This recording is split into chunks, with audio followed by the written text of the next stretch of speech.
وحدہ لا شریک مقام ابراہیم کی عظمت کو بیان فرما رہے ہیں. فرمایا واتخذوا من مقام ابراہیم مصلی. رب فرماتے ہیں اے مومنو مقام ابراہیم کو جائے نماز بنا لو.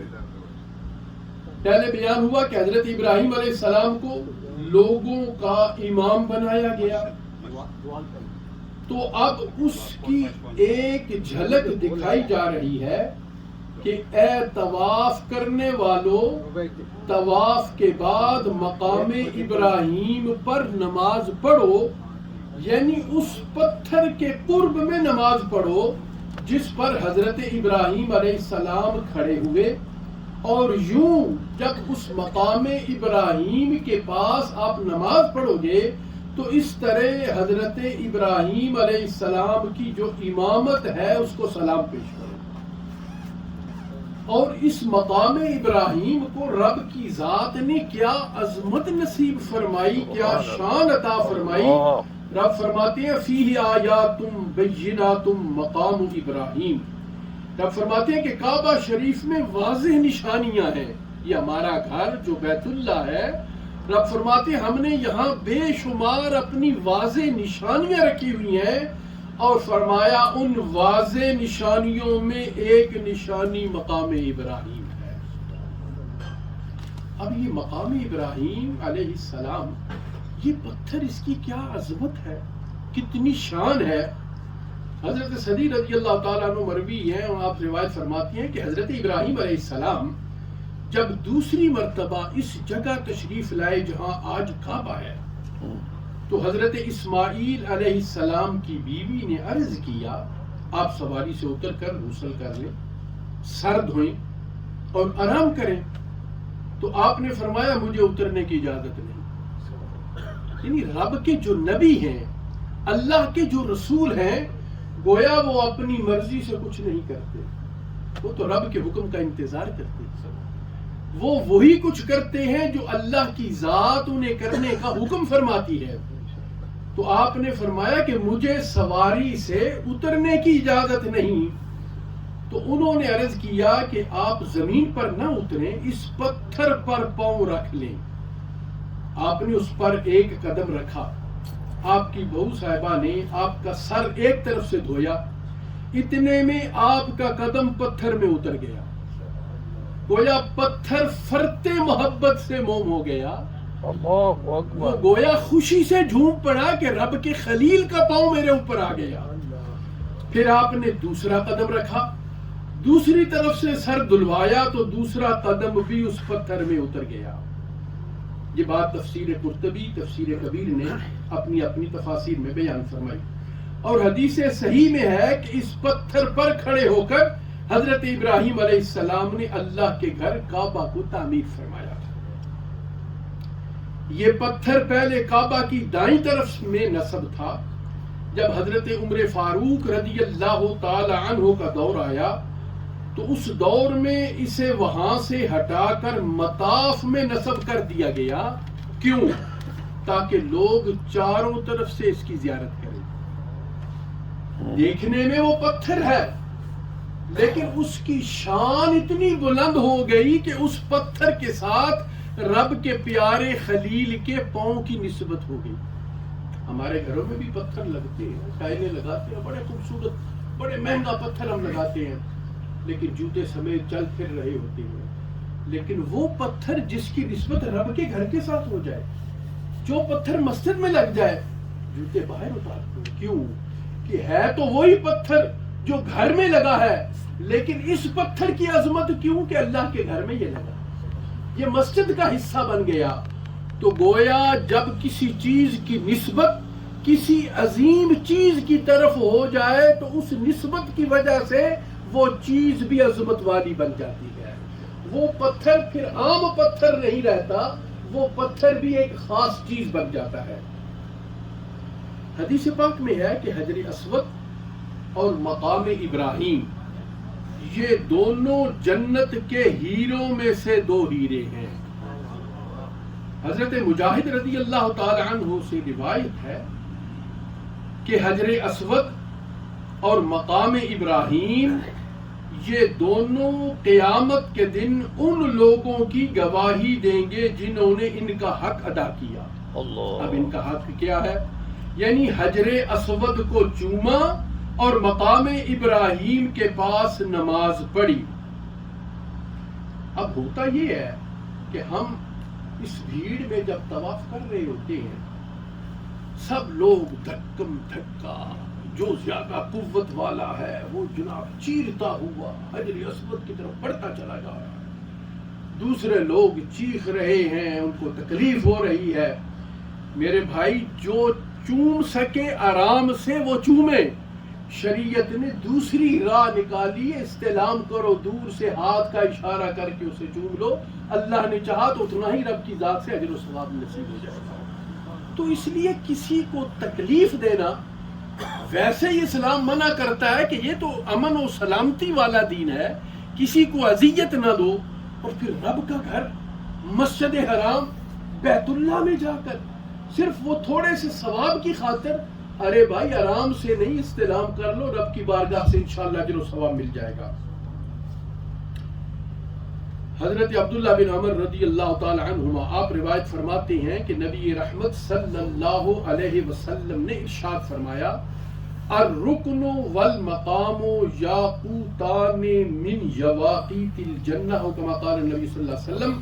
حضور فرماتے ہیں حجر اسود اور مقام ابراہیم یہ دونوں جنتی ہیروں میں سے ہیں، اور آگے فرمایا اگر اللہ تعالیٰ ان کا نور چھپا نہ دیتا تو یہ دونوں پتھر مشرق و مغرب تک ساری دنیا کو روشن کر دیتے۔ اللہ اکبر کبیرہ۔ اب دیکھنے میں پتھر ہے لیکن یہ عام پتھر نہیں، رب نے جنت سے یہ عطا فرمائی ہے۔ حضرت جابر رضی اللہ تعالی عنہ آپ سے روایت ہے کہ آقا علیہ الصلوۃ والسلام نے طواف کیا بیت اللہ کا۔ طواف کے پہلے 3 چکروں میں حضور نے رمل کیا، یعنی جیسے بازو ہلا ہلا کر جیسے پہلوان چلتے ہیں، اپنی قوت اور طاقت کا مظاہرہ کرتے ہیں کہ ہمارے جسم میں بڑی قوت ہے، طاقت ہے، یعنی ہم اپنی زبان میں بڑے اکڑ اکڑ کے چلیں۔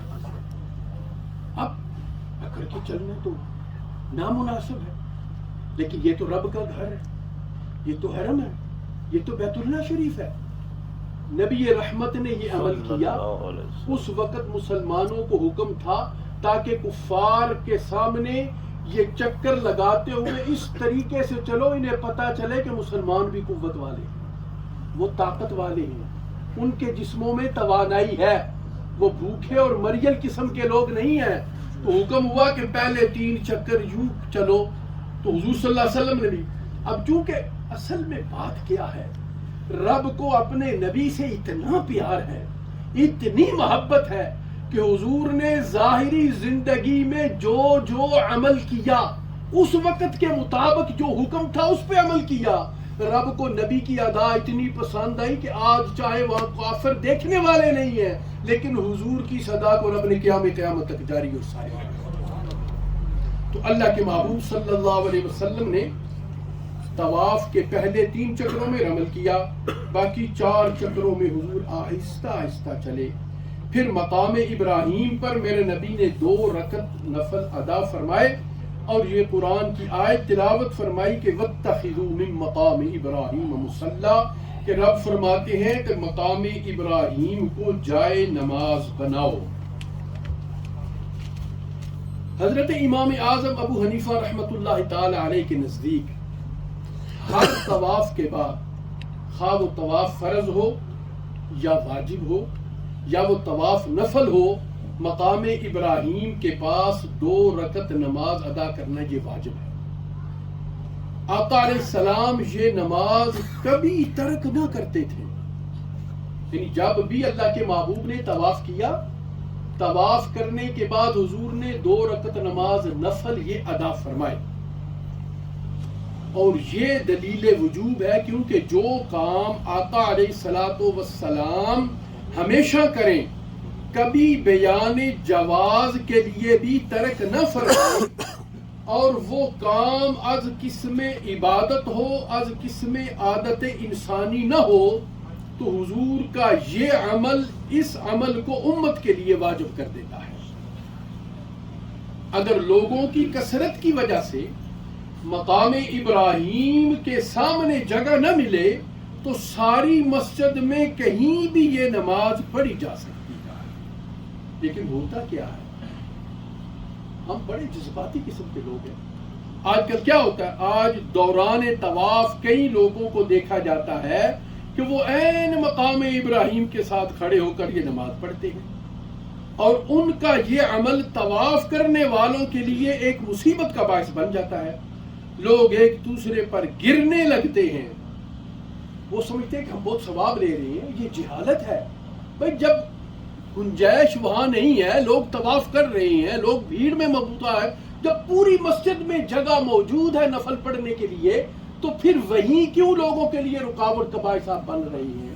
تو اس لیے حج پہ جائیں یا عمرے کے لیے جائیں تو ان آداب کا علم حاصل کر کے وہاں جانا چاہیے. چونکہ جاتے تو ہم وہاں اس لیے ہیں کہ اللہ کو راضی کریں، زیادہ سے زیادہ اجر و ثواب حاصل کریں. تو اب ہم اپنی نادانی اور جہالت کی وجہ سے راضی کرنے کی بجائے رب کو ناراض کر کے وہاں سے آ جائیں، لوگوں کو تکلیف پہنچائیں، ان کی بد دعائیں لیں. مقام یہ اتنا بابرکت ہے، جیسے وہاں دعائیں قبول ہوتی ہیں وہاں بد دعائیں بھی جلدی قبول ہوتی ہیں. تو ان چیزوں کا خیال بہت زیادہ رکھنا چاہیے.